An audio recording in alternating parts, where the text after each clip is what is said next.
ஏழாம் வகுப்பு கணிதம் பாடம் 2 பயிற்சி 2.1ல 5ல இருந்து 12 வரை உள்ள கணக்குகளை தான் நம்ம ஒரே வீடியோல பார்க்க போறோம். 5வது கேள்வி என்ன தந்திருக்காங்க அப்படின்னா, அன்பு ஒரு தேர்வில் 500க்கு 436 மதிப்பெண்கள் பெற்றார் எனில் அவர் பெற்ற மதிப்பெண்களை சதவீதத்தில் கூறுக. சரி, அன்பு ஒரு எக்ஸாம்ல 500க்கு 436 மதிப்பெண்கள் பெற்றிருக்கிறாரு.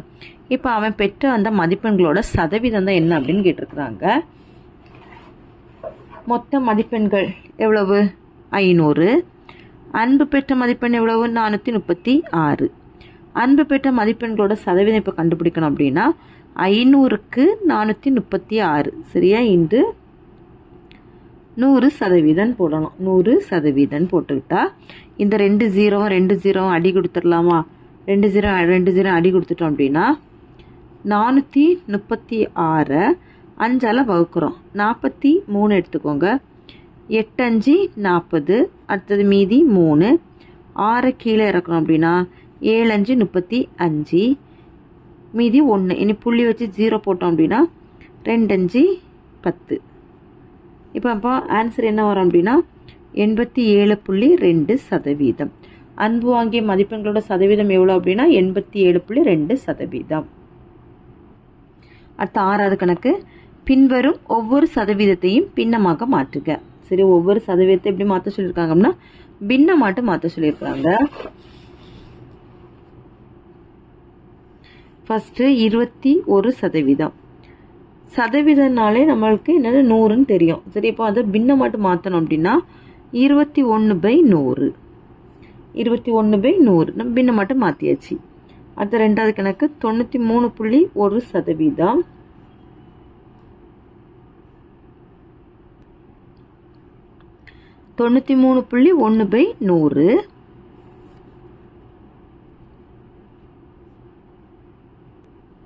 இப்போ இதில் பாருங்க ஒரு தசமம் தள்ளி புள்ளி இருக்கனால மேலையும் கீழையும் 10ஆல் பெருக்கிறோம்.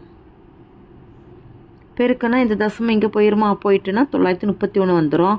100ஐயும் 10ஐயும் பெருக்கணும் 1000. அப்போ 931/1000.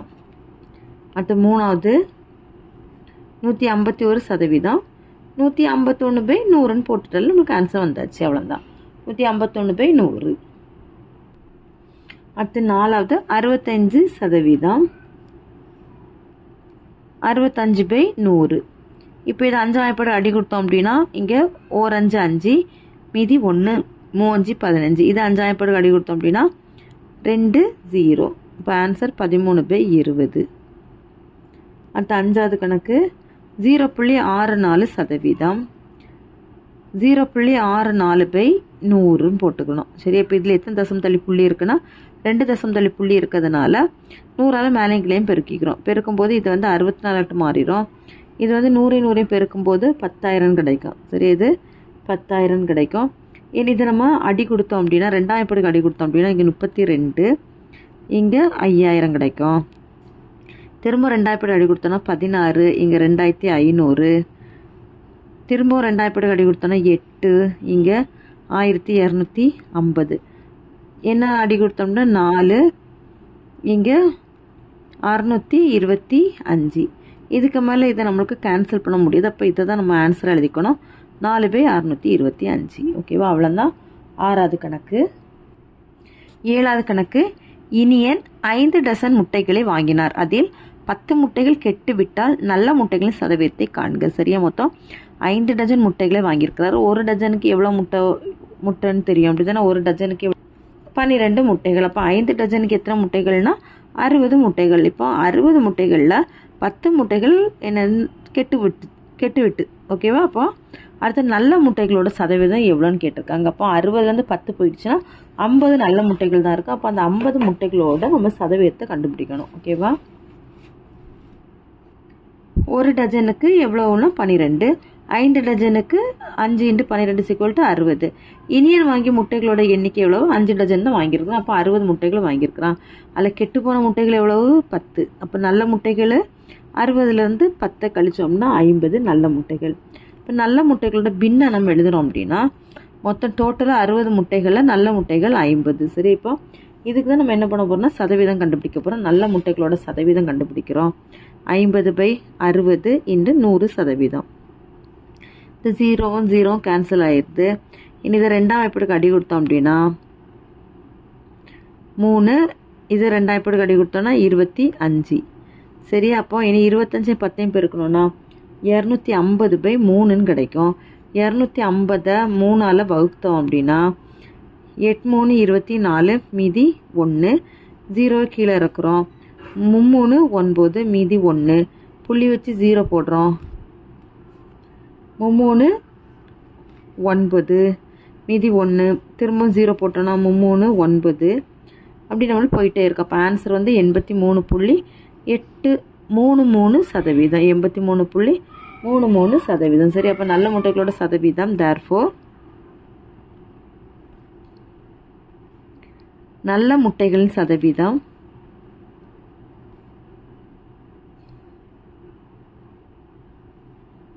equal to 83.33%. அடுத்து 8வது கணக்கு. ஒரு தேர்தலில் வேட்பாளர் ஒருவர் பெற்ற வாக்குகளின் சதவீதம் 48% ஆகும். அவர் பெற்ற வாக்குகளை குறிக்கும் பின்னம் எது அப்படின்னு கேட்டிருக்கிறாங்க. சரி, இப்போ ஒரு தேர்தலில் வந்து ஒருவர் பெற்ற வாக்குகளோட சதவீதம் தந்துட்டாங்க. எவ்வளோனா 48%. அவர் வந்து அந்த எவ்வளவு வாக்கு பெற்றிருக்கார் 48%. அதனுடைய பின்னம் தான் என்ன அப்படின்னு கேட்டிருக்கிறாங்க. வேட்பாளர் பெற்றிய வாக்குகளின் சதவீதம் எவ்வளோ அப்படின்னா 48%.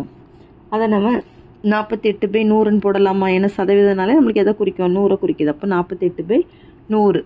இதை இனி 2ஆம் வாய்ப்பாடுக்கு அடி கொடுத்தோம் அப்படின்னா 24 வரும். இதில் வந்து 50 முறை வருமா? மறுபடியும் 2ஆம் வாய்ப்பாடுக்கு அடி கொடுத்தோம்னா 12, இங்கே 25. அப்போ வேட்பாளர் பெற்ற வாக்குகளின் பின்னம் எவ்வளவு? 12/25. அவ்வளோதான் 8ஆம் கணக்கு முடிஞ்சிச்சு. 9வது கணக்கு. ரஞ்சித்தின் மாத வருமானம் ரூபாய் 7500. அதில் 25% சேமித்தார் எனில் அவர் எவ்வளவு தொகையை சேமித்தார் என்பதை காண்க. சரி, அவரோட மாத வருமானம் 7500 ரூபாவாம். அதில் 25% வந்து சேமிப்புக்காக வச்சிருக்கிறாரு. அப்போ எவ்வளோ ரூபா அவர் சேமிச்சிருக்கிறாரு அப்படின்னு கேட்டிருக்கு. ஓகேவா? ரஞ்சித்தின் மாத வருமானம் ரூபாய் 7500. ரஞ்சித்தின் சேமிப்பு தொகை எவ்வளவு அப்படின்னா மாத வருமானத்தில் 25%.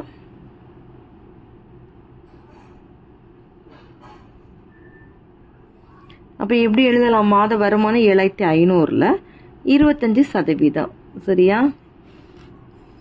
7500 பெருக்கல் 25/100.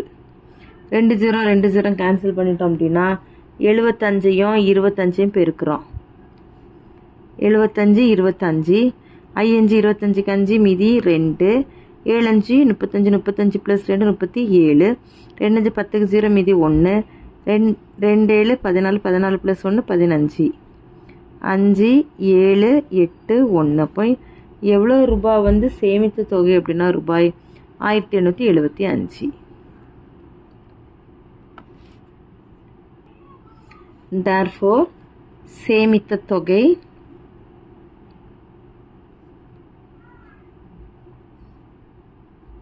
equal to ரூபாய் 1875. 10வது கொள்குறி வகை வினாக்கள்.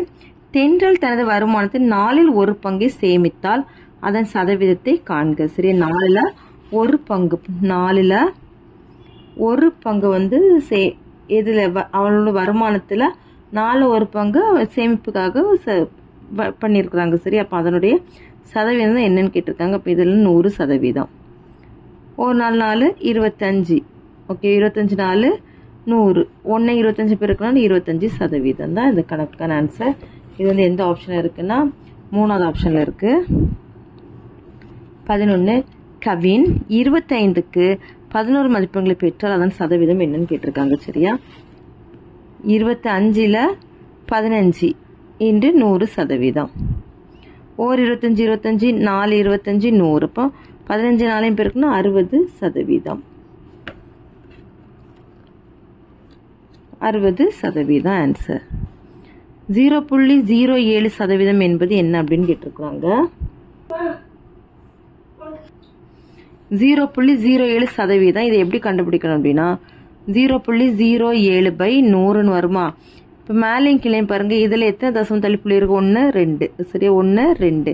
இப்போ 100/100 இதை 100ஆல் பெருக்கும்போது 7ன்னு கிடைக்கும்.